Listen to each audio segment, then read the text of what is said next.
एका बाजूला साताऱ्याचे शाहू महाराज तर दुसऱ्या बाजूला कोल्हापूरच्या महाराणी ताराबाई होत्या।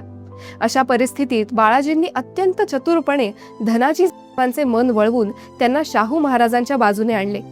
खेडच्या लढाईनंतर जेव्हा शाहू महाराजांचे पारडे जड झाले तेव्हा बाळाजींनी अनेक सरदारांना आपल्या बुद्धीचा वापर करून शाहू महाराजांच्या गोटात सामील करून घेतले। त्यांच्या या अफाट कार्याची दखल घेत शाहू महाराजांनी त्यांना सेनाकर्ते ही पदवी देऊन गौरवले। 16 नोव्हेंबर 1713 रोजी शाहू महाराजांनी बाळाजी विश्वनाथ यांची पेशवा म्हणून नियुक्ती केली। पेशवा झाल्यानंतर त्यांच्यासमोर सर्वात मोठे आव्हान होते ते म्हणजे सरखेल कान्होजी आंग्रे यांचे।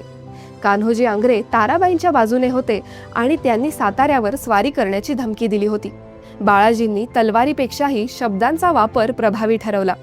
लोणावळ्यात कान्होजींची भेट घेऊन त्यांनी त्यांना मराठा साम्राज्याच्या एकतेचे महत्त्व पटवून दिले आणि त्यांना शाहू महाराजांच्या बाजूने वळवले।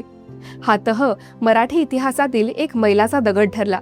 क्रिएटिव्ह आय प्रोडक्शन्सच्या पुढील अपडेट्स जाणून घेण्यासाठी आमच्या चॅनलला सबस्क्राईब करा व बेल आयकॉन प्रेस करायला विसरू नका। धन्यवाद।